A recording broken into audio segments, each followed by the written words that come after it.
vez más por estar en su programa Escudriñando la Verdad, en su foro de maestros, un programa semanal que te estamos llevando a cabo y trayendo las verdades bíblicas, amén, de la Escritura, tratando de explicar un poco más con detalle con el foro de maestros, con mis colegas, amén, cual estamos agradecidos con el Señor por la oportunidad de que usted nos escuche y que usted pueda ser edificado por medio de este medio. Así que vamos a dejar a nuestros hermanos que se puedan presentar. Hermano Ever. Amén. A Dios me les bendiga, mis queridos hermanos, en esta preciosa hora que el Señor nos concede estar aquí en este lugar. Yo sé, verdad, que el Señor ha venido enseñándonos muchas cosas a través de estos días, y pues hoy vamos a aprender algo, verdad, acerca de los métodos de interpretación, como esta introducción a la escatología, eventos de porvenir. Esperamos, verdad, que nos tenga paciencia y juntos podamos ser edificados a través de estos temas en esta hora. Amén, gloria a Dios, agradecido con el Señor por el privilegio de permitirnos estar en este lugar, porque sabemos que es por misericordia de Dios, no es por merecimiento, y pidiendo siempre al Señor que sea de edificación tanto para los hermanos que nos escuchan y toda aquella persona que esté en contacto con estas enseñanzas, hermanos, y también para nosotros, porque para nosotros es de edificación. Amén. También. Amén. Amén. Ok, así que seguiremos con nuestra segunda temporada, escatología. Hemos hablado sobre lo que son dispensaciones, hemos hablado sobre lo que son pactos, y hoy vamos a hablar sobre lo que es los métodos de interpretación, que es tan importante, ya que tendremos que adoptar un método para que nos pueda ayudar a tener más luz a lo que estamos aprendiendo, lo que estamos leyendo.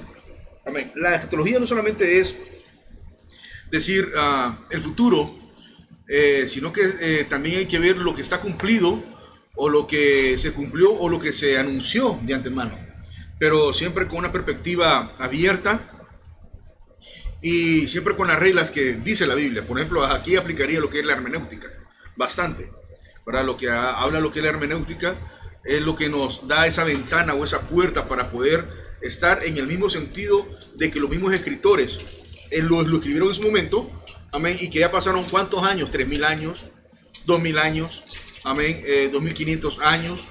Por ejemplo, David, hace 3.000 años aproximadamente, ¿verdad? Entonces, luego de él aparecieron todos los profetas, pero antes de David estaba Samuel, estaba Abraham, por ejemplo, ¿verdad? Que ellos tuvieron una profecía, dieron profecía, amén. Así que la semana pasada estuvimos analizando también los pactos, y ahí estuvimos analizando a Abraham, por ejemplo, que a Abraham se le fue prometido la tierra. Hay pactos palestinos que es algo escatológico también, ¿verdad? Entonces vemos que hay mucho, hermano, que abundar, pero sobre todo es adoptar el método correcto. Para poder adoptar el método correcto, el hermenéutica dice que cuando hay un pasaje oscuro necesitamos ir en lo que fuese posible al autor, ¿verdad? Y es muy difícil ir a esos autores, ¿verdad?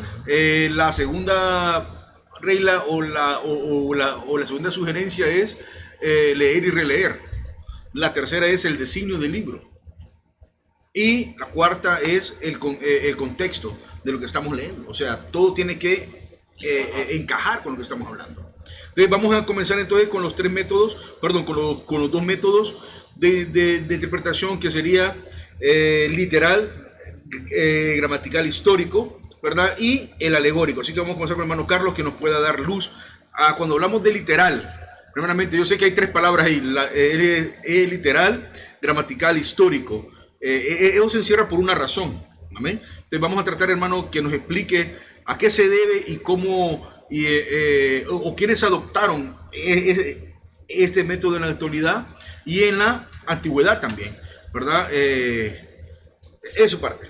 Vamos, amén. Yo no voy a seguir hablando de ustedes. Gloria a Dios. Agradecidos con el Señor, hermanos. Uno de los puntos importantes en los cuales nosotros debemos de entender que hay diferentes formas de leer la Escritura. Hay personas que dicen, bueno, si leer la Escritura es como leer cualquier libro, pero hay formas de cómo leer los libros, porque hay libros de ciencia ficción, hay libros que son de hechos reales, basados en hechos reales, y hay libros que tienen alegorías, hay libros que tienen mucha fantasía. Entonces es por eso importante saber cuál es el método correcto de poder nosotros, cómo se debería de leer la Biblia, o sea, en el sentido correcto.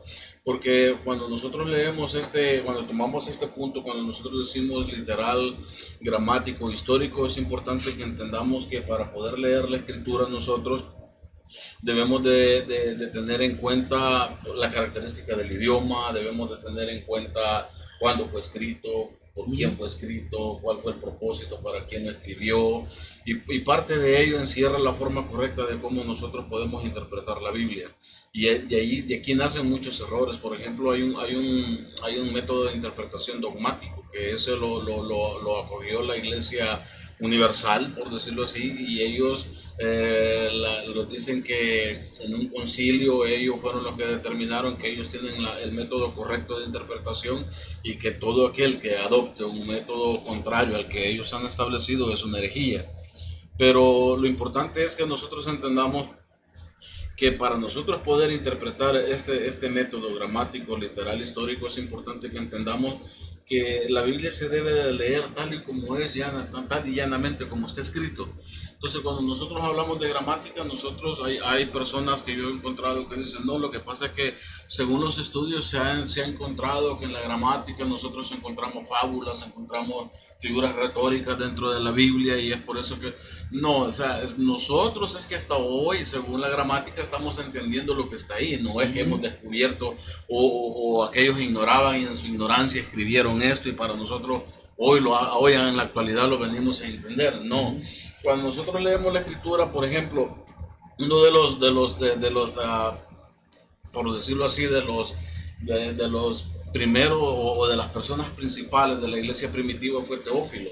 Sí. Teófilo fue de los primeros que tomó una de las tradiciones judías de interpretar la escritura. Él tomó la interpretación que él consideraba que era correcta para poder interpretar la escritura, que era literal, gramatical, histórica, está basada en la historia, qué se practicaba en ese tiempo, cuál era el contexto que había, cuáles eran las costumbres que habían, porque depende de la cultura que había, ese es el lenguaje que hay ahí dentro de ese libro o dentro de esa escritura, y poder interpretar de esa manera. Entonces, no es que los escritores escribieran a ciegas, simplemente dictado o mecánicamente, sino que ellos usaron lo que tenían en contexto en ese tiempo para que nosotros pudiéramos entender más o menos de qué estaban hablando ellos. Por ejemplo, nosotros leemos en Apocalipsis y la gente dice, yo voy a andar en calles de oro y en mar de cristal, ¿no? Ese es un lenguaje antropomórfico en el cual porque nosotros entendemos en un lenguaje humano, entonces la Biblia está llena de antropomorfismos para poder entender nosotros, para que más o menos nosotros tengamos una idea de qué se trata lo que hay en el cielo. Entonces, por eso es que a mí a veces me llama la atención cuando alguien dice, no, el Señor anoche me llevó en visión al cielo y vi flores y vi a Gigi Ávila con su corona, salió uno por ahí, y empiezan a hablar cosas en las cuales digo yo, pero ni Pablo, les digo yo, cuando 14 años, imagínense, Pablo fue cuando fue apedreado en Listra, él murió. Dice que lo dieron como por muerto, pero sí, él murió porque en ese lapso fue que él fue llevado al tercer cielo, pero él no al siguiente día vino, hermano, yo tuve una visión y fui llevado al tercer cielo, no, sino que él pasaron 14 años, hermano, 14 años pasaron y todavía él dijo, yo conozco a alguien, y habla de una tercera persona, no habla de sí mismo. Y habla de alguien como hablando de una tercera persona, conozco a alguien que sin el cuerpo, fuera del cuerpo, sin visión, no lo sé. Y empieza a hablar de algo él empieza a decir, y él dice que vio cosas en el cielo que son cosas inefables, o sea, no hay un lenguaje humano para que nosotros podamos entender lo que vio él allá arriba. Entonces ahora nosotros somos más buenos que ellos y vamos al cielo y describimos lo que hay en el cielo. Por ejemplo, hay un evangelista americano, Piper, que él tiene un libro que se llama 90 minutos en el cielo. Y él dice de que cuando llegó al cielo, dice que para sorpresa de él, cuando ve a Dios, lo ve con forma de mujer, dice, y dije yo, bárbaro, si Dios es espíritu, ¿cómo le va a ver forma humana? Entonces, ¿quiénes son los que pueden ser seducidos a este método, hermano? Los que no conocen la escritura. Es exacto. Es que mire, el problema consiste en que hay quienes cuando buscan nombre para sí mismos, ser reconocidos por lo que son, por lo que hacen y por lo que dicen. Porque de eso está lleno el evangelio hoy en día. Hay personas que ellos buscan ser reconocidos. Ellos quieren ser reconocidos como grandes escatólogos. Como yo escuché por ahí a alguien que dijo, les habla el exégeta. Ah, bárbaro, dije yo, hasta nombre científico nos buscamos para poder interpretar la escritura. No, la Biblia es, nosotros somos encargados, hermanos, de interpretar la Biblia en el sentido de que tenemos que traer la escritura en un lenguaje llano, que sea entendible para el pueblo, para que la gente pueda digerir lo que está escrito en la palabra. Entonces, el punto principal es que Teófilo adoptó un método en el cual él consideró que era el más correcto para poder interpretar la Biblia. Por ejemplo, nosotros vemos que Jerónimo era un hombre que tenía un método alegórico de interpretación, lo cual el hermano va a estar hablando más adelante. Pero fue contemporáneo con Agustín. Agustín era del gramático literal histórico. Entonces, y entre ellos no se llevaban, pero de ahí Jerónimo abandonó el método alegórico para poder entrar con el histórico, pero nunca se pusieron de acuerdo entre ellos. No fue hasta cuando vinieron los reformadores, Lutero y Calvino, que ellos pusieron en pauta que para poder interpretar la Biblia teníamos que adoptar un método gramático literal histórico, en el cual nosotros podemos ver que la Biblia habla de que tenemos que leer la Biblia literalmente, lo que está escrito, pero sin olvidar que dentro de esa literalidad hay lenguaje figurado, hay figuras retóricas dentro de la escritura, y por eso es que nosotros no podemos ir más allá de lo que está escrito en la misma escritura. Por ejemplo, cuando yo escuché a alguien que dijo, no, dijo yo, cuando oro, dijo el Señor, dijo que si tuviéramos fe como un grano de mostaza, podríamos mover un monte y decirle que se mueva al mar y lo podemos mover, y por fe. Incluso un pseudoapóstol en México dijo, la Biblia dice que si creyeres, ¿verdad? Que si creyeres, dice, verás la gloria de Dios y todo es posible, si creyeres. Entonces él tenía la potestad de que si usted le llevaba un buen donativo a él, una buena limosna, una buena ofrenda, él tenía el poder de sacar a su familiar del infierno, porque él creía, porque él tomaba esa escritura y la hacía de él y la hacía propia, y entonces él podía sacar literalmente a alguien del infierno. Es decir, entender que la Biblia hay que leerla literalmente, pero hay que saberle darle el sentido a lo que usted está leyendo.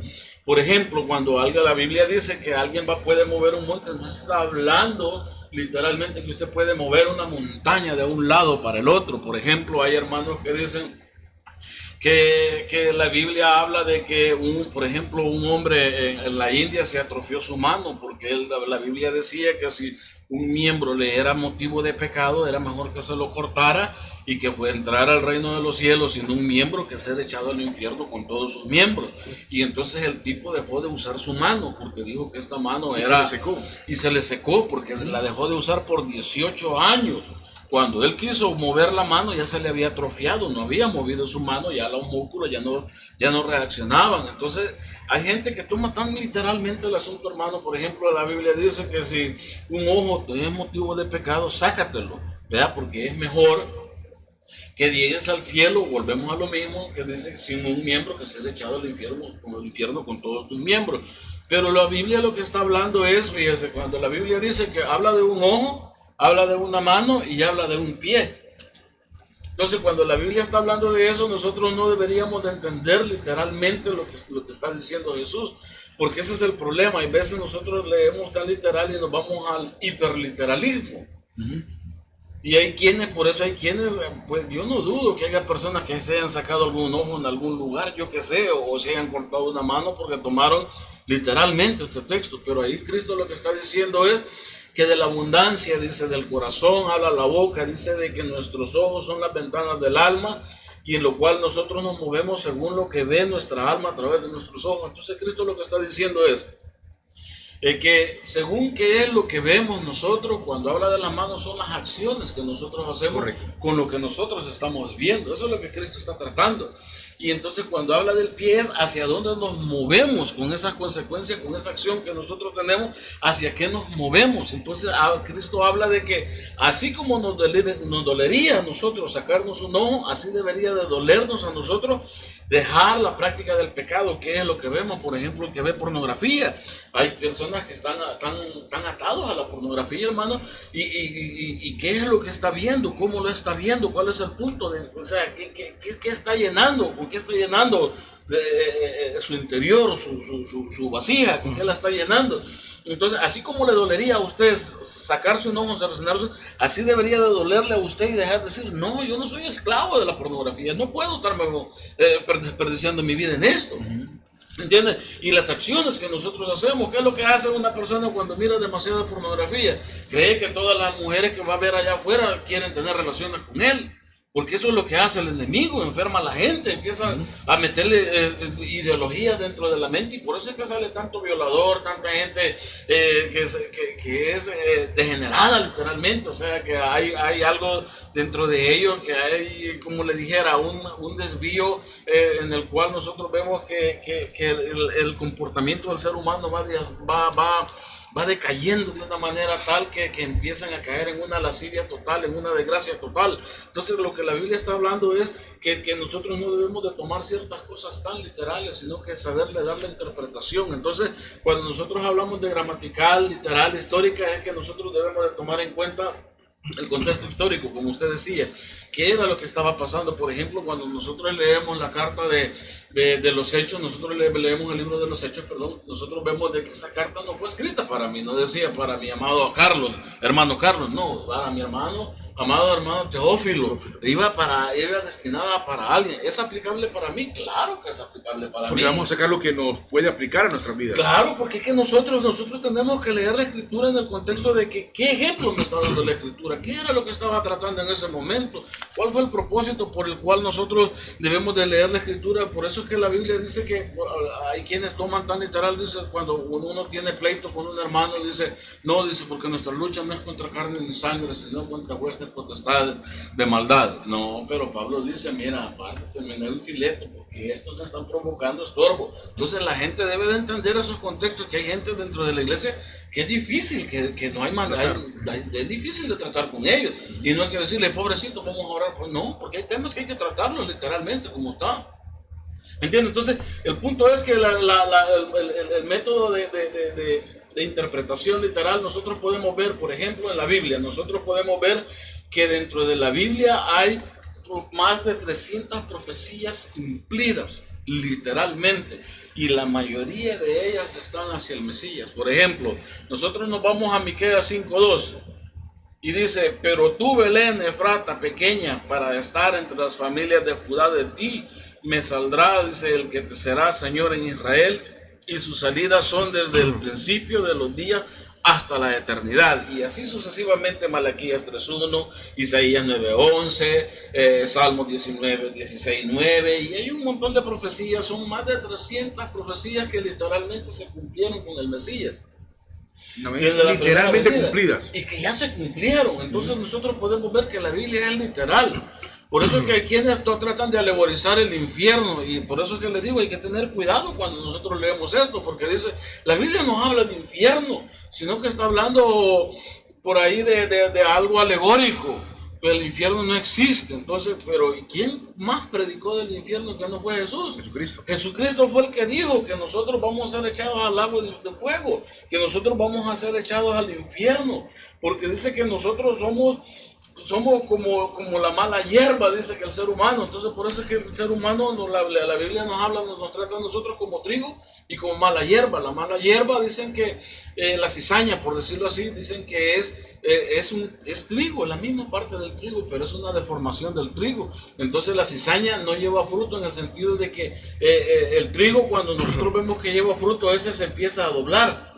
Y el trigo no, el trigo es erguido. Entonces de eso nosotros podemos ver que la gente es vanagloriosa en su naturaleza. Entonces por eso nosotros debemos de entender que la Biblia hay que saberla interpretar literalmente, pero sin dejar de lado lo alegórico y lo histórico que está dentro de la escritura para poderle dar una interpretación correcta a la escritura y por otro nosotros por ende podamos darle una interpretación de acuerdo a lo que Dios quiere que nosotros entendamos como pueblo de Dios, para no dar una mala interpretación a la escritura. Y de ahí nacen muchas malas interpretaciones, y por eso es que hay personas que dan interpretaciones erróneas a la escritura y descargan todo su dogma en un texto bíblico nada más, sin tomar en cuenta toda la escritura, porque dice que Pablo le dice a Timoteo que no rehúse a dar todo el consejo de Dios. O sea, está hablando todo el consejo, es toda la escritura. Nosotros cuando leemos una carta no la leemos de la mitad para arriba ni de la mitad para abajo, tenemos que leerlo completo, todo, que es lo que está diciendo el Señor. Y es por eso que nosotros debemos de tomar en cuenta que parte de la hermenéutica es eso, y una de las interpretaciones, porque para nosotros poder hablar de escatología, primero nosotros debemos de saber cómo hay que leer la escritura, cuáles son los principios básicos para nosotros poder leer la escritura y poder dar una interpretación correcta a la escritura. Y es por eso que debemos de tener cuidado con el hiperliteralismo y también con irse al otro extremo, con lo que es a la demasiada legalización, que el hermano va a estar hablando más ahorita de este punto. Y por eso que hay que tener un equilibrio en nosotros cuando nosotros interpretamos la escritura, y es cuando nosotros debemos de ver que sí, la escritura es literal, hay pasajes en la Biblia que se leen literal, y hay pasajes que hay que darle la interpretación de acuerdo a lo que está tratando o la conversación que se está tratando en ese punto, en el momento preciso en el cual nosotros estamos leyendo la escritura. Y es por eso que nosotros hay veces, por ejemplo, en los evangelios, nosotros vemos que uno de los apóstoles, de los evangelistas, dice de que era de los que estaban siendo crucificados con Cristo, uno era el que estaba nomás, uno le injuriaba, y en el otro nosotros leemos que eran dos los que le injuriaban. Entonces eran dos o eran uno, pero no está hablando de que está en discordia, sino que hay que tomar en cuenta todos los puntos de vista de los testigos que estuvieron ahí, que ver que uno sí lo estaba injuriando, pero en el camino vio lo que había escrito Pilato arriba de la cruz de él, y entendió de que no, que aquel era inocente el que estaba ahí. Entonces aquel se arrepintió y a última hora entendió de que estaba actuando mal. Entonces el punto de vista, hermano, es que el propósito del lenguaje es interpretar la Biblia literalmente, pero sin dejar en cuenta las figuras retóricas que se encuentran o lenguaje figurado dentro de la escritura, para no dar una mala interpretación. Y hay que tener mucho cuidado, no hay que irse ni a un extremo ni al otro extremo, porque uno es alegorizar demasiado y el otro es literalizar demasiado en la escritura, dejando de lado el verdadero propósito de la escritura. Amén. Es interesante, hermano, porque este método literal es el que todos los escritores de la Biblia, incluso usualmente toda la persona con raciocinio, ¿qué le puedo decir? O con un razonamiento más teológico o más educativo, se basa a este método. Y por eso es que hay demasiado problema en la actualidad, porque cada quien, porque lo que es alegoría, yo sé que el hermano va a comenzar ahorita ya con ese tema, pero por ejemplo en el capítulo 130, vamos a buscarlo, de Salmo, dice: de lo profundo, oh Jehová, a ti clamo. Aquí, si lo tomamos literalmente, ¿a qué se está refiriendo? Se está refiriendo prácticamente a la oración de esta persona que está escribiendo. De lo profundo a ti clamo, o sea, no está alegorizando nada, sino que lo está hablando directamente, pero con un lenguaje, como dice usted, ya toma las figuras retóricas, ya está viendo en sí cómo expresarse, pero no está cambiando el sentido. No, y ese es el punto, hermano. El problema, el punto principal es por eso es que es importante cuando hablamos de histórico, es ir al tiempo en el cual se escribió este texto y ver qué tipo de cultura había en ese entonces. Por ejemplo, porque entre los hebraísmos, la Biblia está llena de hebraísmos, hermano. Por ejemplo, cuando Jesús le dice a la mujer sirofenicia que no está bien dar la comida de los hijos ni tirarla a los perrillos. Entonces ese es un hebraísmo. Entonces Jesús lo que está haciendo es usando un eufemismo para que no se diga muy feo, porque en ese entonces los judíos o los israelitas llamaban perros a los gentiles. Entonces Jesús no le quiere decir no está bien darle la comida a los hijos a los perros, sino que le baja el tono, sino que le dice los perrillos. Perrillos. Entonces, ¿sí me entiende? Entonces, todos estos puntos uno debe de entender esto. Por ejemplo, cuando Joab le dice al hijo de Saúl, ¿acaso soy yo cabeza de perro? Le dijo, que me estás acusando de haberme acostado con la mujer de tu papá.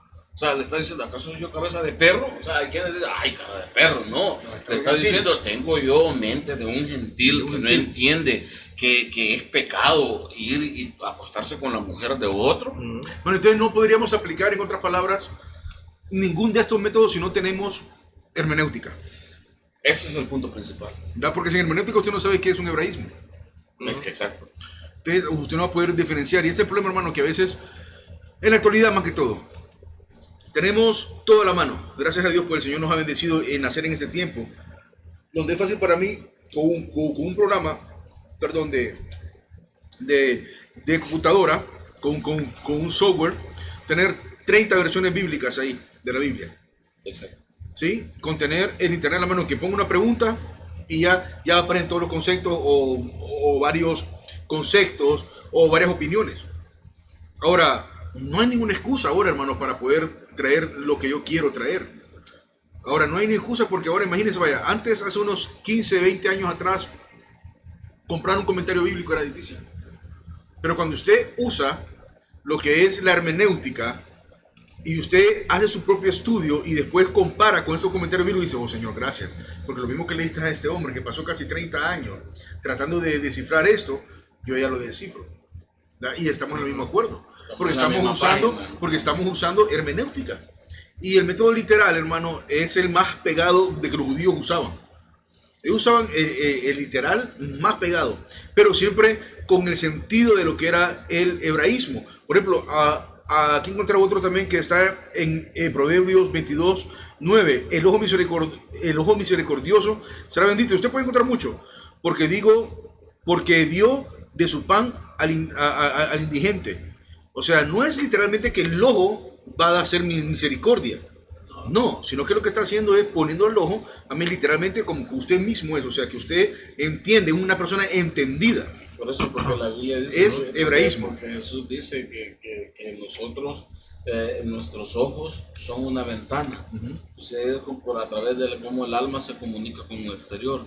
O sea, el alma que nosotros tenemos, por eso es que es importante que la gente entienda, cuando una persona se mueve a hacer algo, decir algo, no es en sí la carne, porque por ahí hay teorías de que el espíritu bueno y la carne es la mala y que la carne puede pecar y puede hacer lo que quiera, y al fin y al cabo la carne va a perecer, pero que el espíritu nunca peca. Claro, es un gnosticismo puro, pero en el sentido de que la gente no quiere ser responsable de lo que ve. Entonces, cuando nosotros leemos ese texto es en la forma en que uno está diciendo misericordia. Entonces está viendo cómo mira usted las cosas. Por ejemplo, Santiago dice, si usted mira a alguien con hambre, no le diga, voy a orar por ti para que Dios te supla. Bárbaro, si dale una mapchiquen o algo, si tenés, ¿verdad? Porque de eso está hecha la misericordia, de ver para la eso necesidad, para eso es. O sea, es como vemos nosotros y cuál es nuestro accionar. No solo yo voy a orar, hermano, para que todo le vaya bien. No se trata de eso, hermano. Teniendo llena la bolsa y no soltar, pero ni siquiera una McChicken de $1, hermano. Es triste.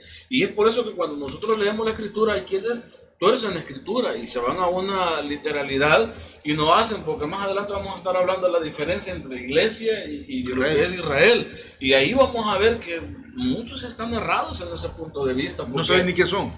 Porque no saben hacer distinción y por eso parte de la interpretación gramatical, histórica y a la misma vez literal es saber entender que la Biblia está llena de hebraísmo porque la escribieron judíos, y cuando nosotros vemos el Nuevo Testamento aún sigue siendo llena con cierto, como le dijera, influencia helenista, pero está más plagada con judaísmo, con hebraísmo que con helenismo. Entonces el helenismo está presente en el Nuevo Testamento, pero está más plagado de lo que es hebraísmo, porque de ahí nació el Mesías. Entonces nosotros debemos de entender que si de ahí nació el Mesías, nosotros debemos de aprender las costumbres judaicas para no dar una falsa interpretación. Son una rama de ellos. Es una rama de ellos, pero a lo que me refiero es que cuando nosotros hablamos de hebraísmo es las costumbres que ellos tenían. ¿Por qué llamaban a algo tal cosa? Por ejemplo, nosotros hablamos de aborrecer. Y para nosotros la palabra aborrecer es odiar, detestar. Pero si para ellos no, es tener en más estima uno que otro, valorizar más uno que otro. Por ejemplo, cuando nosotros tenemos hijos, por eso no es bueno, nosotros somos más alcahuetes con uno que con el otro. Y el segundo siempre le toca repetir lo que usó el primero. Si son varoncitos, peor todavía, ¿verdad? Porque la misma camisa va repasando al segundo, al tercero. Entonces nosotros vemos de que en ellos, de ahí nace todo esto, hermanos. Cuando los primogénitos eran los que tenían derecho a todo. Y el que nacía de segundo le tocaba el repaso nada más. Pero cuando nosotros vemos en la escritura, nosotros debemos de buscar la cultura, qué era lo que estaba ahí, qué era lo que estaba tratando en ese momento la cultura, por qué lo escribió, hacia quién lo escribió. Entonces literalmente entender nosotros qué estaba diciendo y qué es lo que está alegorizando. Por ejemplo, cuando nosotros vemos que Jesús dijo yo soy la vid, nosotros los pámpanos, está alegorizando, no lo debemos, aunque en sí la esencia es que uno se alimenta del otro. Entonces por eso nosotros debemos de entender literal el asunto, porque nosotros debemos de entender que nosotros fuera de Dios, nosotros no somos capaces de poder llevar vida a alguien, porque ¿qué capacidad tenemos nosotros de poderle hablar del evangelio a alguien cuando usted no está pegado a la fuente de vida? Cuando usted no puede, o sea, por eso Jesús dijo... Ese es otro evangelio. Claro, entonces, ¿qué quiere decir? Que por eso Jesús dijo, ciego guía de ciego, porque un ciego no puede guiar a otro ciego, va a caer al hoyo los dos. Entonces, habla de entendimiento y comprensión, y es por eso que a mí me llama la atención, hermano, porque en la Biblia Jesús, Dios dice en su palabra de que su pueblo pereció por falta de conocimiento, no habla de emociones, no habla de aquellas emociones en las cuales yo sentí que Dios me habló. ¿Y cómo le habló, mi hermano? Ahí vamos a entrar lo que es esas tres constantes. Yo creo, yo siento, yo pienso. Son las tres constantes del alma. Claro, porque están dentro de las emociones. Sí, son las emociones. Entonces, porque ahí están ¿qué? Inteligencia, ¿sí? Emociones y voluntad, por los cuales nosotros somos llamados un ser humano. Para que una persona sea llamada un ser humano, tiene que tener raciocinio, ¿sí? Tiene que tener voluntad de hacer las cosas y las emociones por las cuales es movido. Amén. También entonces ya con lo que es literal, gramatical, histórico. Amén. Amén. Hermano, su parte. Vamos con lo que es alegórico. ¿Qué es la alegoría, hermano? Amén. Este método, ¿verdad? Estos métodos son a veces, ¿verdad? Llevarlos al extremo son bien peligrosos. Anteriormente nosotros hemos estado hablando, ¿verdad? De lo que significaba cada una de estas cosas. Alegoría, ¿no? De todas estas formas hemos estado viendo, pero lo que es el método alegórico, hermano, es bastante peligroso porque, ¿verdad? Este método consiste en pasar por alto el significado literal para buscar algo que está oculto o un significado espiritual, ¿no? En estos tiempos es bastante peligroso porque la Biblia, ¿verdad? Está escrita, ya ha sido revelada, ya, ¿verdad? Es su propia intérprete y todo. Y muchos dicen, escuchamos nosotros en estos tiempos, todavía en la actualidad, algo bien peligroso, dice, aquí te traigo un nuevo código, ¿estás listo? Alegorizando todo, te traigo este código. Y nosotros como que nos gusta escuchar estas cosas y decimos, vamos a ver de qué código, ¿verdad? Nos volvemos hasta de la NASA, que queremos que nos descifren códigos. Y empezamos de este código aquí, este código allá. Cuando hablamos de alegoría, por ejemplo, nosotros podemos ver, ¿verdad? En Lucas capítulo 10, cuando nos habla de la parábola del buen samaritano. Y, ¿verdad? Y cuando se le aplica este método alegórico a esta parábola, se quieren buscar significado a muchas cosas. Que el mesón significa esto, que los 2 dracmas significa esto otro, que esto otro, ¿verdad? Y empieza a ponerle simbología a todo para que se vea bonito, ¿verdad? Adornando. Y quitando la esencia de lo que nos quiere enseñar. Porque en este caso el peligro aquí es, ¿verdad? Que la esencia de lo que nos quiere enseñar pasa a un segundo plano. Y ya no es aplicable lo que la parábola en sí nos está hablando, ¿verdad? Que es sencillamente, ¿verdad? Lo que es misericordia. Entonces, se le quiere buscar cosas por otro lado. Entonces, este método de interpretación es un método bastante antiguo, ¿verdad? Uno de los conceptos es, ¿verdad? Que la alegoría es el método de interpretar los textos literarios que se consideran en sentido literal como vehículo para un segundo sentido más espiritual y más profundo, ¿verdad? En otras palabras, usando este método alegórico, el valor histórico de lo que se lee, ¿verdad? Es ignorado y es negado. se buscan, ¿verdad?, otros significados a otras cosas y, ¿verdad?, se van haciendo por menos lo que en sí nos quiere enseñar a nosotros estos textos bíblicos.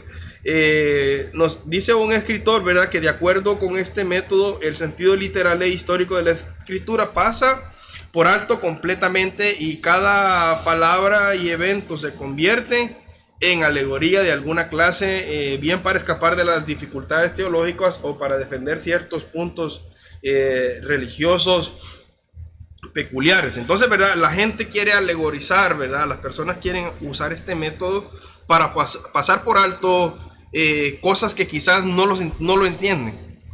No lo entienden, ¿verdad?, porque quiere alegorizar todo, entonces pierde su esencia y la hermenéutica no funciona. Amén. Porque no quieren aplicar lo histórico, lo gramatical, la época, el hebraísmo, no quiere aplicar nada. Entonces, ¿verdad?, vamos a alegorizarlo. Entonces la alegoría se viene volviendo como una novela donde mi imaginación vale mucho, ¿verdad? Lo que yo pienso y lo que yo creo, eso empieza a hacer efecto y empiezo a alegorizar todo lo que yo leo y mi mente vuela. Entonces pierde la esencia, lo que el texto bíblico nos quiere decir, porque entonces ya va a ser, ¿verdad?, lo que yo pienso, lo que yo creo, lo que mi mente, hasta donde mi mente alcanza, y por ahí me voy alegorizando esto. Ahora, hay varios peligros de usar este método, ¿no? Hay muchos peligros de usar este método alegórico, ¿verdad? El primer gran peligro de este método, ¿verdad?, es que no interpreta la escritura. Uno de los peligros, usando el método alegórico, ¿verdad?, a modo general, es que no interpreta la escritura correctamente. Nos dice, ¿verdad?, un escritor que enseguida se notará que su práctica es hacer caso omiso del significado común de las palabras y dar lugar a toda suerte de especulación de la fantasía, como hablábamos nosotros del Entonces lo que hace no es concreta, sino que cualquiera puede interpretarla a su manera. Sí, hasta donde su mente le alcance, Okay. y ahí huele. Y ahí se vuelve una fantasía, ¿verdad?, como una figura abstracta, que ahí no hay nada, pero lo que usted quiera ver, eso va a ver. Entonces hay de quitar el texto donde dice la Biblia que la Biblia no es de interpretación privada. Entonces, porque ahí cada quien le da su propia interpretación o pero lo que quita él también todos pretende los ver, principios. por eso, o sea, lo que él pretende ver en la escritura, o sea, está abierto a su interpretación. Y ese es el problema. Ahorita vamos a...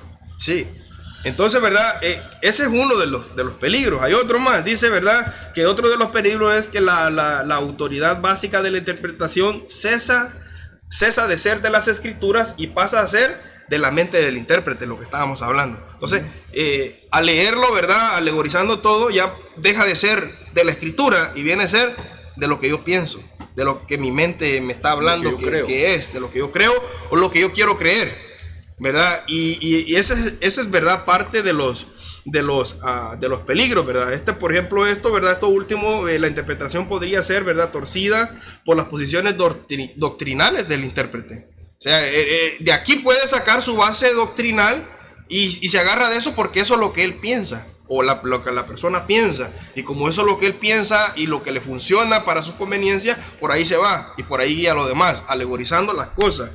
Hay otro, ¿verdad?, peligro, ¿verdad?, en esto. Un tercer gran peligro de este método alegórico, ¿verdad?, que queda, ¿verdad?, sin medio alguno para probar las conclusiones del intérprete, es que no puede estar seguro de nada absolutamente, excepto de lo que dicta la iglesia en todas las edades. Se ha insistido falsamente en la autoridad de la iglesia contra la presunta tiranía de falsas opiniones prevalecientes. Por ejemplo, ¿verdad?, hay un escritor Ram que dice que declarar que el significado principal de la Biblia es un significado de segundo sentido y que el método principal de interpretación es la espiritualización, es abrir la puerta a la especulación y a la imaginación casi, ¿verdad?, incontrolable. Por esta razón hemos insistido en que el control de la interpretación es de método literal. Entonces, ¿verdad?, alegorizando estas cosas, el peligro en esto es eso, que se vuelve la escritura de interpretación propia. Ahora, ¿en qué se basan las personas en esto? cuál es su base para ellos, ¿verdad?, poder hablar acerca de esto, es lo siguiente. Ellos hacen una comparación del Antiguo Testamento, ¿verdad?, con el Nuevo Testamento. Ellos hacen una función y a esto se basan. Y se agarran especialmente, ¿verdad?, de la alegoría que nos habla en Gálatas capítulo 4, verso 21 en adelante, donde nos empieza a hablar, ¿verdad?, el apóstol Pablo de la alegoría de Agar y Sara. Ahora, no es lo mismo alegorizar que interpretar una alegoría. Eso es muy diferente. Son dos cosas distintas. Entonces ellos dicen, no, aquí en Gálatas 4:21 Pablo está alegorizando lo que el Antiguo Testamento es, entonces aquí nos agarramos y aquí está la fuerza. Algo que queda sin fundamento, porque Pablo lo que está haciendo es explicando esta alegoría de Sara y Agar. Entonces él está dando una interpretación, la esclava, ¿verdad?, con el hijo de la promesa. Entonces él está explicando esta alegoría, pero los que, ¿verdad?, se agarran de este método, se toman como base esto y, ¿verdad?, en esto se agarran y dicen, no. Ese es el texto base que usan como pretexto para justificar lo que están Es el pretexto que ellos ponen, sí, es el pretexto que ellos ponen. Ahora, ¿verdad?, cuando se estudia este pasaje bíblico, nosotros entendemos, ¿verdad?, de realmente que Pablo los está hablando aquí, ¿verdad?, una alegoría, pero no está dando una interpretación. Entonces, esta verdad, este método queda, ¿verdad?, anulado, en otras palabras, si se toma como se tiene que tomar. Entonces la Biblia es, ¿verdad?, abundante en alegorías. La Biblia tiene muchas alegorías, ya sea tipos, símbolos o parábolas. La cuestión, ¿verdad?, es cómo se interpreta. ¿Vamos a alegorizar toda la escritura? Vamos a tener un gran error. Porque si alegorizamos todo, cada quien va a tener un concepto de lo que la Biblia dice. Yo voy a tener mi concepto a su manera, ¿verdad? El hermano, ¿verdad?, tiene sus pensamientos y él va a pensar de su manera. Y cada uno de nosotros va a pensar a su manera. Y entonces, ¿quién va a tener, ¿verdad?, la razón? Ahora, entonces, hermano, este es el peligro que tenemos o que la actualidad tiene, ya que por eso hay demasiadas denominaciones. ¿De quién nace? Porque no siguen un mismo patrón. O sea, no hay reglas de interpretación que ellos puedan seguir. Porque no saben ni siquiera lo que es hermenéutica. Muchas personas de estas ni siquiera saben lo que es hermenéutica. Entonces justifican. Hay congregaciones que están basadas, hermanos, en su propia interpretación de la Biblia y no en lo que la Biblia verdaderamente da a entender. Entonces, de ahí es donde hermenéuticamente hablando nosotros podemos decir de que ahí está la diferencia entre una exégesis y una eisegesis. La eisegesis es como usted interpreta la escritura y usted le da el sentido que usted quiere a la escritura. Y la exégesis es todo lo contrario, es buscar el sentido del mensaje que está ahí. Nosotros abrimos la Biblia es grafa, es palabra, es letra. Pero dentro de la Biblia, cuando nosotros vemos ya ahí, nosotros encontramos el logos, el mensaje que está ahí dentro de la escritura. Entonces, el punto es que mucha gente no mira el logos, o sea, el mensaje que está dentro de la escritura, sino que van a darle una interpretación privada, o sea, es decir, y hacen una eisegesis de la escritura y hacen una aberración de la escritura. Por eso es que ahí nosotros vemos gente que dice, bueno, pero si tanta iglesia aquí hay, dice, ¿por qué este cree esto, este cree esto y este cree esto? Ni ellos mismos se ponen de acuerdo. Porque ellos están alegorizando. Por eso mismo. Y yo he escuchado una frase que quizás ustedes me van o tal vez se van a acordar. No, es que el Espíritu me dice. ¿Sí? El Espíritu va a decir lo que está escrito. No se va a salir de lo que no está escrito. O sea, y ahí es donde entra. O sea, como usted estaba diciendo, hermano, sobre los códigos. O sea, ahorita los judíos, por ejemplo, como no tienen esa iluminación del Espíritu Santo, ya que no creen, amén, en Jesucristo, amén, como Mesías, entonces el Espíritu Santo no se le fue dado a ellos. Entonces, por ejemplo, los de la Cábala, ¿sí? Ellos ponen sus escritos y comienzan a sacar en el Torá códigos para ver cómo Dios les habla. Y es el mismo Zohar, usan también el Zohar para ello. Entonces el problema es a contar las letras y a darle significado. Entonces el problema es de que al usar este método se podría entrar también en lo que es la adivinación, ¿verdad? Sí. Es peligroso. O sea, la maldición de este método es que oscurece el verdadero significado de la escritura. Lo oscurece. Y si lo oscurece, ¿verdad? ¿Cómo va a haber una iluminación a lo que Dios quiere hablar o lo que Dios quiere decir? Entonces es bastante peligroso. Es bastante peligroso alegorizar todo esto, porque, ¿verdad?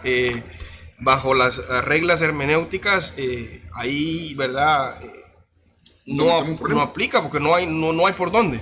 La Biblia es su propio intérprete, no nosotros, ¿verdad? Vamos a interpretar a nuestra manera, a lo que queremos nosotros. Entonces, es un método bastante peligroso porque nos oscurece el verdadero significado de la palabra de Dios. Amén, pero ese es el asunto, de que, ¿qué hacer, hermano? ¿Qué podemos hacer?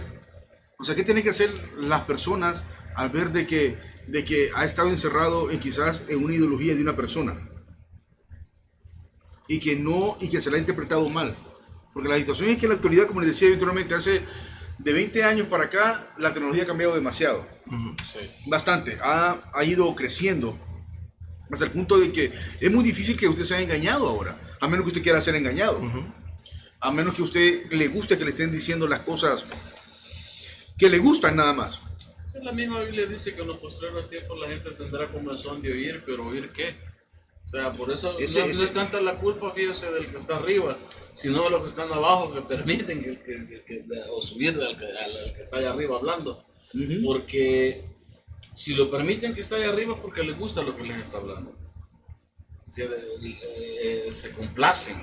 Porque la Biblia dice que no tampoco, dice que esta gente se complace en ver a otro hacer algo. O sea, hay gente que se complace.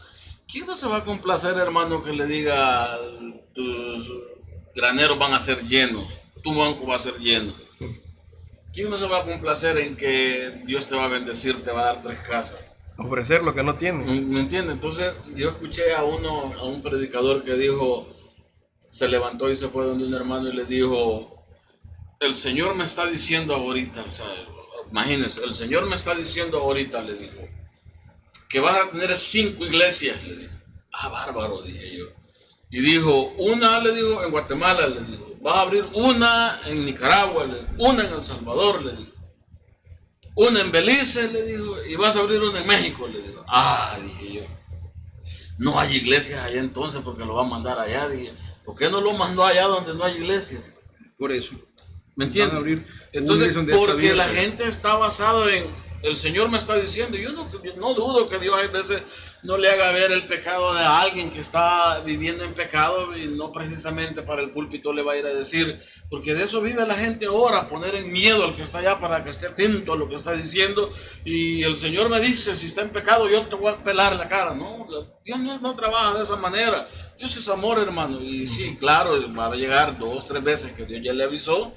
Y va a llegar el momento en que Dios sí lo va a hacer público, pero no de esa manera. Entonces la gente, hay predicadores que ellos dicen que llevan la unción de tal manera, y ya basado en la alegorización y en lo que ellos tienen la unción del santo, y que la unción rompe el yugo. Ah, bárbaro, pero ¿qué unción? ¿Qué yugo, hermano? Entonces, ¿cómo le va a hablar a la persona? Dios no trabaja a la manera de con temor a la gente. Si a Dios se le sirve por amor, no por temor. Porque imagínese que a usted le diga, dice el Señor, que si no te arrepentís ahorita te va a matar. No, Dios la llama con amor. Primero lo llama con amor. Si usted no hace caso a eso, a ese llamado que Dios le hace, bueno, ya lo demás puede venir por consecuencia. Pero no porque usted está interpretando la Escritura de una manera errónea. O sea, porque ahora está lleno esto. Y pues te traigo esto a colación, hermano, porque yo he visto mucho predicador de que está basado en eso, está basado en creer que ellos tienen la unción del santo y que los demás estamos en bancarrota. Porque ellos creen que ellos tienen el poder, la unción, y que Dios les habla directamente a ellos y no a través de la Escritura. Y a mí Dios me habla a través de la Escritura, porque si yo leo, entiendo, interpreto la Escritura y tengo una, como le dijera, un raciocinio en el cual yo tengo, como le dijera, una vocación en la cual yo tengo mi vocación diaria de poder estar yo en comunión con el Padre a través de la Escritura, no necesito que Dios me venga a hablar tipo macro, güey. Y por eso es que la gente ahora quiere macro, güey. Ahora va al púlpito, venga, que aquí está Dios. Dios le va a hablar, y la gente va allá a arrodillarse porque quiere que Dios le hable en profecía y quiere macro, güey. Porque así es la gente, ya no quiere buscar la palabra de Dios. No hay como le dijera, un compromiso con la palabra del Señor. No hay aquel deseo de escudriñar la palabra. Al contrario, si usted está escudriñando la palabra, no vaya a creer que le van a decir, bravo hermano, usted cómo estudia la palabra. Al contrario, solo en esos pasajes. La Biblia andando le dieron a uno en una ocasión. Imagínense. O sea, y que es parte, es simplemente un estilo de vida. El cristianismo es un estilo de vida y en el cual nosotros debemos adaptar un método correcto, claro, como dice un viejo adagio en el mundo, ni tanto que queme al santo, ni tanto que no lo alumbre, es saber vivir una vida de acuerdo al tiempo en el cual nosotros estamos viviendo y sabiendo que la Biblia dice de que nosotros tenemos que estar ocupados porque los días son malos. Los días son malos y esos días nosotros los podemos ver y es por eso, hermano, que hay tanta confusión en las congregaciones y la gente ya no sabe, porque la gente dice, ¿y a cuál iglesia voy? Pues si voy a esta está malo, voy a aquella está malo y voy a aquella está malo, y cada quien interpreta a su propia manera la escritura, hermano. Que cada quien quiere hacer de su ideología, porque ya aquí en la alegoría quieren entrar con la, ¿cómo se llama? Con sus mismas ideologías, y es el problema.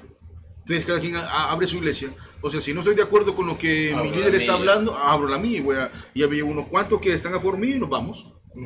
Y empiezan ahí, por eso es que vemos muchas denominaciones. Pero ese es el problema, hermano, que hemos estado hablando y por eso es parte de la escatología, porque ahorita vamos a entrar en ese tema, en donde vamos a comenzar a estudiar ya temas específicos. Por ejemplo, las 7 iglesias del Apocalipsis, por ejemplo, ¿no? Las parábolas escatológicas que están. Por ejemplo, en el capítulo 13 de Mateo aparecen 7 parábolas ahí. Muy buenas, pero todas son escatológicas. Pero vamos a ver de cuáles vamos qué método vamos a adoptar para poder entenderlas. ¿Amén? Porque el problema es de que si comenzamos a alegorizar todo, hermano, como dijo mi hermano, el peligro es poner los sentimientos, poner lo que yo pienso y lo que yo creo. Entonces volvemos a ese mismo círculo. Amén, de que cómo es que estos hombres de la escritura entendieron.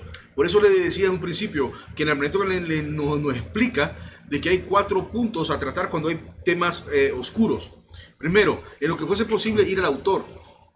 Si no está el autor, porque ya pasaron tantos años, 2000, 3000 años, ya no están ellos, amén, polvo quizás nada más, irse a lo que es leer y releer, para poder entender el sentido. Luego, el designio del libro. Y luego, por supuesto, el contexto. Y ahí usted no va a tener pérdida.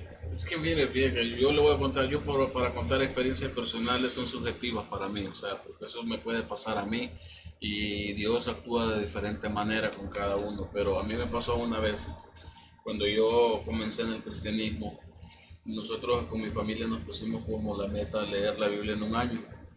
Y nosotros empezamos a leer la escritura desde Génesis hasta Apocalipsis. La leímos 2 veces, 2 años completos.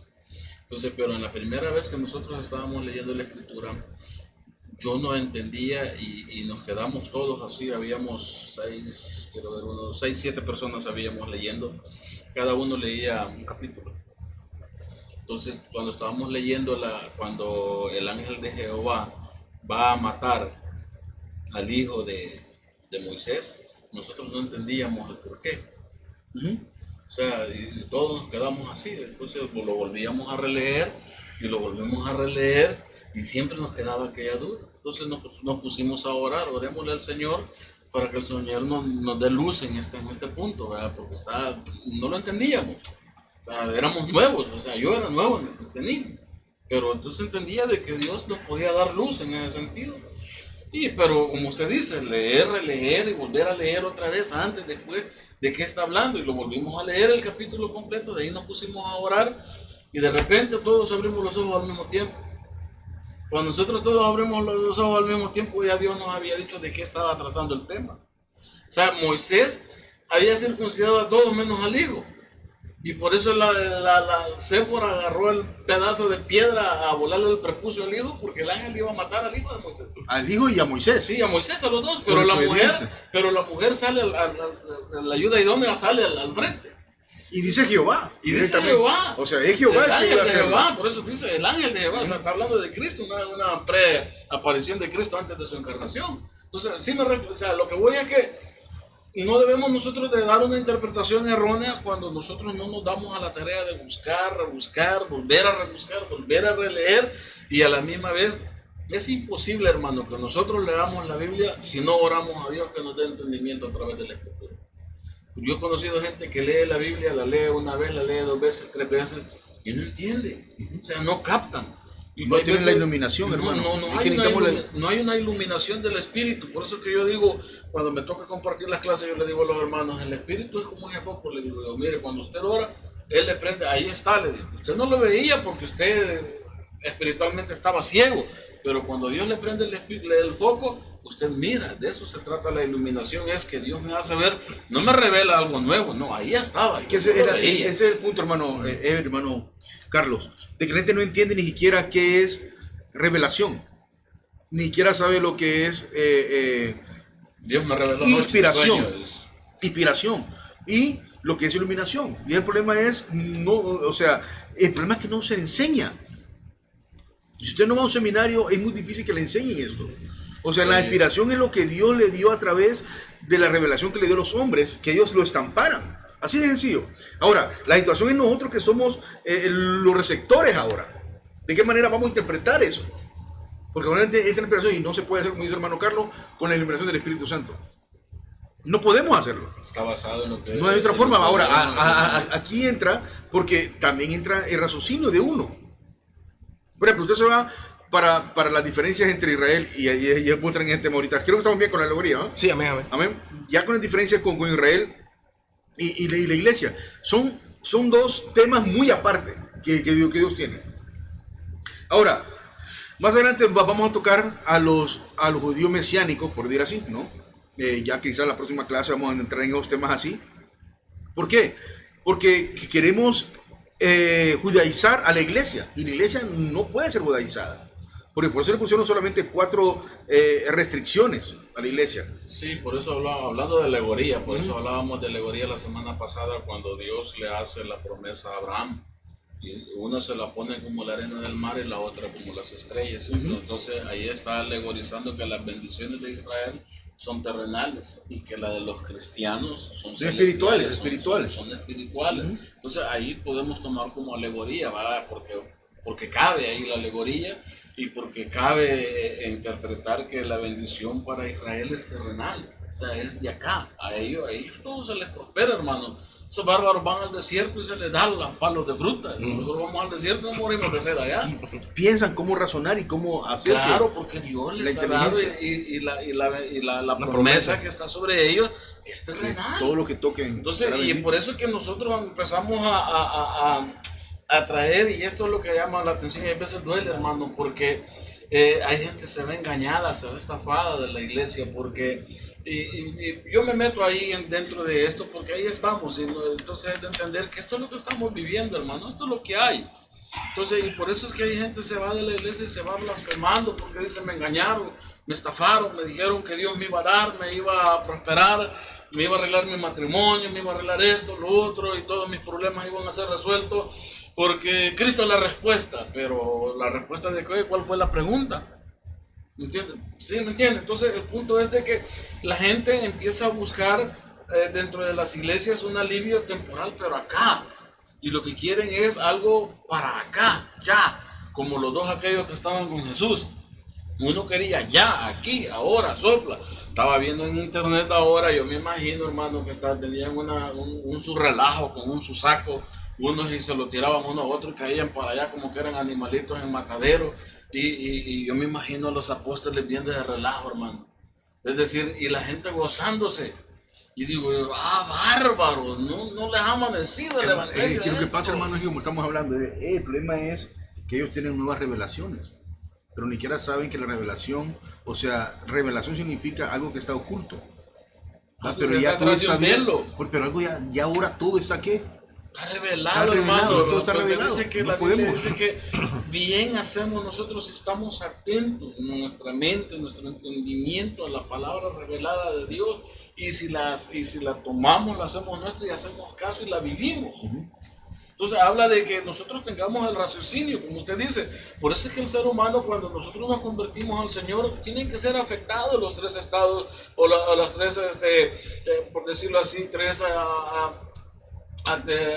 como la palabra que le dijera, las tres partes que forman la personalidad de una persona, que tiene que estar, lo que es la inteligencia, las emociones y la voluntad, tienen que ser afectados en el momento en que nosotros nos convertimos al Señor, porque nuestro raciocinio es transformado, ¿sí? Nuestras emociones, nuestra voluntad son transformadas, porque ya la voluntad nuestra es agradar a Dios, nuestras emociones tenemos que sujetarlas a Dios, es decir, que nosotros ya estamos sujetos a Dios. Pero imagínense ahora, venimos con que hijo del tigre, tigrito, entonces hijo del rey, pues yo decreto, hago, y ya usted, por ejemplo, le dicen, usted no quiere un carro del año, hermano, usted solamente declárelo. No vaya, tóquelo. No, declárelo, huélalo, usted diga, siento el olor a cuero.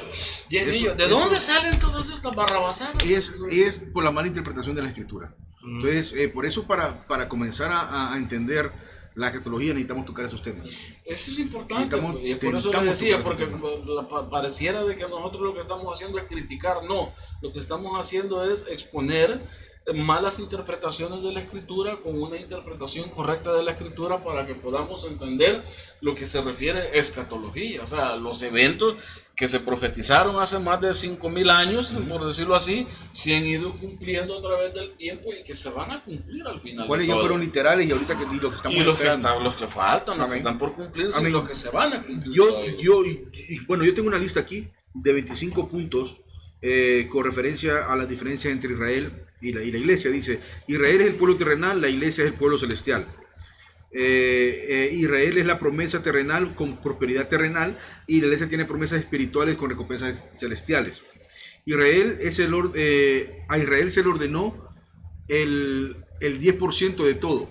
A nosotros es conforme a lo que propuso en nuestro corazón el Señor. Amén. A Israel se le mandó separar el resto de las naciones, o sea, que se separara de ellos.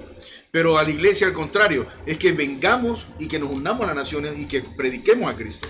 Amén. Ir a todas las naciones. A Israel se le dio un sacerdocio limitado, o sea, solo los levitas, que estamos hablando anteriormente, amén, antes de cámara. Y a Israel se nos ha dado que nosotros tenemos acceso directo a Dios, o sea, al templo, a lo que es la ceremonia. Nosotros mismos podemos hacer la ceremonia y tener esa vía directa hasta con Dios. Amén. A Israel se le tenía restricciones para llegar a la presencia de Dios. Nosotros tenemos una libertad para estar con Dios. Israel tenía sumo sacerdote, que era un hombre. En la iglesia tiene a un supremo sumo sacerdote y eterno y perfecto, que es Jesucristo. Amén. A Israel en el Antiguo Testamento, al morir, iban para el Hades o a Seol. A los cristianos va la diferencia, que es, nos vamos para el cielo, donde está el Señor. Amén. A compartir con Él. A Israel, y aquí quiero entrar, Israel son los amigos del esposo. La iglesia es la esposa. Y hay 25 más, usted puede tener más, claro, hermanos, pero aquí quiero llegar. Amén. La mayoría de las parábolas que menciona la Biblia, por ejemplo, una parábola muy famosa, amén, que es de las 10 vírgenes. Las 10 vírgenes. O sea, cuando usted comienza a interpretar esta palabra, incluso nosotros a veces la hemos la hemos cantado, pensando que nosotros somos las 10 vírgenes o las 5 vírgenes. Los 5 sensatas. Sí, no somos nosotros. Y que se nos está acabando el aceite. Y no somos nosotros. Esa vez va ¿para quién? Para Israel. Porque Israel es la amiga. Nosotros somos la novia en ese caso. Para convertirnos en esposa. Volvemos a lo mismo, a lo que es hebraísmo. O sea, los judíos, por decirlo así, o los israelitas en ese entonces, la costumbre de ellos era que a la novia siempre la novia estaba en casa, y a la entrada iban las amigas, pero vírgenes también, y ellas son las que le avisaban a la novia cuando veía el novio, empezaban a danzar y a cantar porque venía el novio. Correcto. En alegoría. O sea, el problema es que nosotros ahora se alaba a la mujer. ¡Ay, qué hermosa la mujer, qué vestido más hermoso! En la cultura judía no, en la cultura judía se alaba al hombre, porque el hombre tenía una mujer hermosa, o sea, el hombre era el que la desposaba, Y ese desposorio era usted en su casa, yo en la mía, en un momento de prueba en el cual nosotros nos abstenemos, no como acá los americanos. Los americanos tienen la costumbre de que es al revés el asunto. El desposorio es vivamos juntos, ¿sí? En armonía, y después si miramos que somos compatibles nos casamos. O sea, tomaron al revés la palabra, o sea, el asunto, la cultura. Aquellos no. Entonces las vírgenes estaban aquí esperando al novio. Entonces nosotros somos, la novia está adentro, ¿sí? Entonces las vírgenes están afuera, pero nosotros lo hacemos y empezamos a hacer una interpretación errónea con esto. Entonces decimos, nosotros somos las 5 vírgenes sensatas. Pero porque dejamos, hermano, lo que es la gramatical y dejamos lo que es la historia. La historia. No lo entendemos. Por ejemplo, el hombre que hizo fiesta, cuando el hombre hizo fiesta y no llegó nadie, le dijo, vayan a las calles y tráiganme a todos y fórcenos a entrar. Entonces dice, nosotros tenemos que forzar a la gente a entrar. Perdón, pero ¿usted es invitado o es la novia? Ese es el problema que tenemos. Me disculpa, ¿usted es la novia o es invitado? Lo van a forzar a usted entrar como invitado. ¿Qué haces, amigo? Dice, el Señor lo va a echar del cielo, dice, porque no está vestido para la ocasión. No, usted es la novia, hermano. Mire, lógicamente estamos hablando, somos la novia. Mire, hermano, que antier estaba viendo allá no sé, estaba viendo un video donde aparecía un hombre queriendo bautizar a las personas con unas sodas, ¿verdad? Con el que decía que estaba ungiéndolos. Y decía, qué tremendo. Y aquí hay algo que dice, mire, la unción era con aceite para Israel y la unción para la iglesia es con el Espíritu Santo. O sea, ya no es algo, y aquí entra bastante también lo que es la alegoría sobre el aceite, ¿no? Y ahí vamos a ver para otra clase el aceite. Sí. Amén, porque vamos a meternos a muy profundo y quiero, ¿verdad?, avanzar un poquito. Dice, miren lo que dice, a Israel se les dio hacer guerra a sus enemigos, a la iglesia se les dado amar a sus enemigos. O sea, entonces hasta este punto vemos, hermano, que es muy diferente a lo que Dios, el plan de Dios con Israel para con la iglesia. Entonces aquí entra lo que es el pacto palestino, el pacto davínico, aquí entra que es para Israel, todo eso para Israel. Y nosotros entramos, ¿en qué pacto entramos nosotros entonces? El nuevo pacto. De la gracia. De la gracia. Porque la ley se le dio a Israel. Ellos, y todavía la siguen la ley. Todavía. Pero nosotros seguimos, ¿qué? La gracia. Pero sin abusar de la gracia. Entonces cuando tenemos estas malas interpretaciones, entonces nos metemos en un problema y estamos abusando de la gracia. Se van al extremo, por eso es que Pablo dice que Pablo hace la advertencia de que no usemos la gracia como motivo para pecar. Entonces, porque, ¿qué dice Pablo? ¿Vamos a pecar más para que la gracia sobreabunde? No, es al contrario.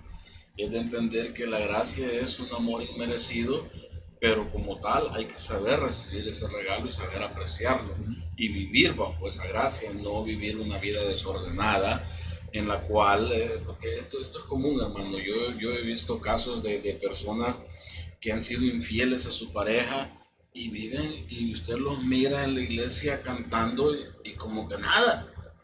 O sea, usted los mira una vida apacible en la cual usted dice, ya le pedí perdón a Dios y punto, ahí murió.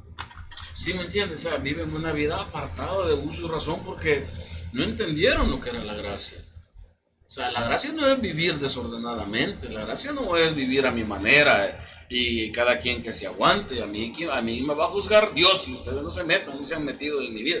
No, hermano. No, es que lo que pasa es que nosotros no podemos condenar, que es diferente. Por eso, mandar a nadie a un lugar. Pero eso es una cosa diferente. Pero hoy tenemos que juzgar las acciones de otros, porque para eso es la iglesia, para corregir, para poner el orden. Restaurar, y para restaurar. Eso es lo que usted estaba diciendo. Uno lo mandaron a la guerra, pero nosotros a restaurar. Por eso el Señor dice, mi amado, si tú traes una ofrenda y te acuerdas, dice, que tu hermano tiene algo en contra tuyo, ve, deja la ofrenda y póntate a cuenta con él, porque de eso se trata, que estemos a cuentas y que podamos convivir.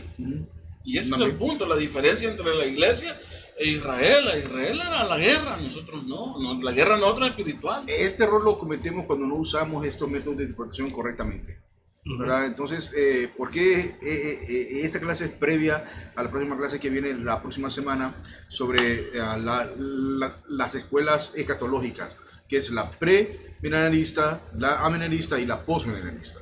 Porque cada una de estas escuelas tienen textos bíblicos que los avalan, que respaldan lo que están diciendo. Amén. Y entonces la próxima semana vamos a analizar estos temas amén, para poder entrar ya a lo que son las escatologías un poquito más. Ya hemos sembrado la base. Después de este tema de la próxima semana, ya hemos sembrado la base y vamos a tener carta abierta para poder entrar en toda la que es, por ejemplo, las parábolas escatológicas, las profecías cumplidas, las que faltan por cumplir, y por ende vamos a entrar al Apocalipsis. Correcto. Amén. Así que, hermano, creo que no sé si hay algo más que añadir. ¿Estamos bien? Estamos bien. Hermano, ¿algo más que quiera añadir? Bueno, que verdad, tenemos que estar conscientes nosotros, ¿verdad? Y sabemos que el Señor, cuando alguien nos ha engañado, ¿verdad? Y ve que alguien es fiel, Él mismo se va a encargar a nosotros de sacarnos de esa mentira y llevarnos al lugar correcto, ¿verdad? Hemos visto mucha gente que el Señor lo ha sacado de esos lugares porque han visto que su corazón no está entenebrecido, simplemente se le ha dado una mala alianza, pero a la luz de la Escritura Dios mismo le ha mostrado cuál es el camino correcto a seguir y lo sigue haciendo. Lo sigue haciendo así, ¿verdad? Que el que siente que no le están dando lo correcto, que lea la Escritura, que le pida al Señor que le muestre lo correcto, y yo sé que el Señor le va a mostrar por dónde tiene que ir. Amén. Porque él así trabaja. Amén. Amén.